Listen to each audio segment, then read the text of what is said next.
तर प्रत्येक वेळी शेतकरी कर्जमाफी होते पण आत्महत्या थांबत नाही। त्यामुळे आता घरच्यांनी शेतकऱ्यांच्या भावना ओळखायला हव्यात असं दिग्दर्शक प्रवीण तरडे यांनी म्हटलेलं आहे। घरच्यांनी शेतकऱ्यांच्या स्वभावाला बदल ओळखा असं आव्हान त्यांनी केलेलं आहे। मग 15 वर्षापूर्वी 10 वर्षापूर्वी गेल्या वर्षी या वर्षी कर्जमाफी तर करतोय की सगळे, पण आत्महत्या काय थांबत नाहीये। औषध बदलायला नको का? मी औषध बदलण्याचा प्रयत्न केला या सिनेमातून।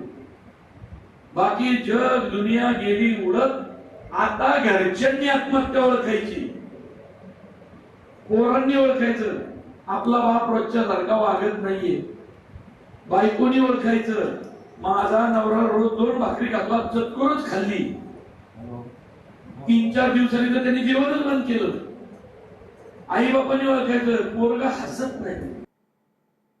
कल्याणमधील 500 कोटींच्या घोटाळ्यात नवा ट्विस्ट आलाय। आरोपींची बहीण आणि मेहुण्याची जामिनासाठी न्यायालयात धाव पाहायला मिळते। जामीन अर्ज दाखल होता शेकडो फसवणूकग्रस्त कल्याण न्यायालयात आले। हवाला आणि क्रिप्टो मार्फत पैसे दुबईत पाठवल्याचा सरकारी पक्षाचा दावा आहे। न्यायालयानं 12 जूनपर्यंत जामीन अर्जावरील निर्णय राखून ठेवला। दुप्पट परताव्याचा आमिष दाखवत 300 जणांची 500 कोटींची फसवणूक झाली आहे। 7 जणांविरोधात बदलापूर पोलीस ठाण्यात गुन्हा दाखल झालेला आहे। तर नाशिकच्या मालेगावातील अल्पवयीन मुलीच्या प्रसूती प्रकरणामध्ये मोठा ट्विस्ट पाहायला मिळतो। अल्पवयीन मुलीवर अत्याचार केल्याचा आरोप असलेल्या अनिल कोळी पोलिसांच्या ताब्यात आहेत। अनिल कोळी आणि मुलीच्या आईला पोलिसांनी ताब्यात घेतलं। अनिल कोळी आणि मुलींच्या आईचे अनैतिक संबंध असल्याची प्राथमिक माहिती आता समोर आलेली आहे। दोन्ही संशयितांना कोर्टानं 4 दिवसांची पोलीस कोठडी सुनावली।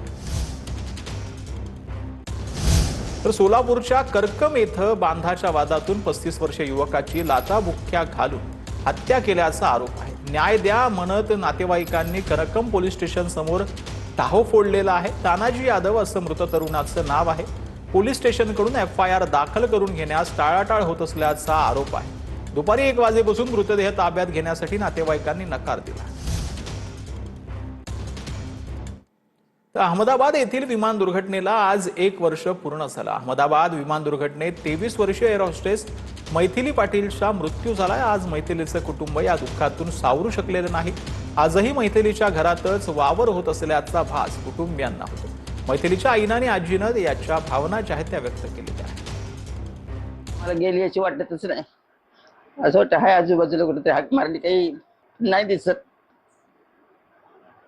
सामान पुस्तक सगळी वाचायचं पुस्तक होता। भगवद्गीता इंग्लिश मध्ये तिची होती, ती बॅगेत होती।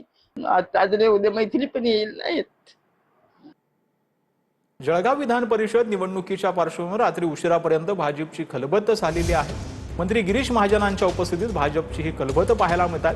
भाजप कार्यालयात नंदकिशोर महाजन, आमदार सुरेश भोळे, मंगेश चव्हाण उपस्थित होते। निवडणुकीच्या प्रचारासंदर्भात गिरीश महाजनांनी आमदार पदाधिकाऱ्यांकडून आढावा घेतलेला आहे। जळगावातील शिवसेनेच्या बंडखोरांवरही बैठकीत चर्चा झाली। जळगावातून शिंदेच्या शिवसेनेच्या रेश्मा काळेंनी बंडखोरी केली आहे।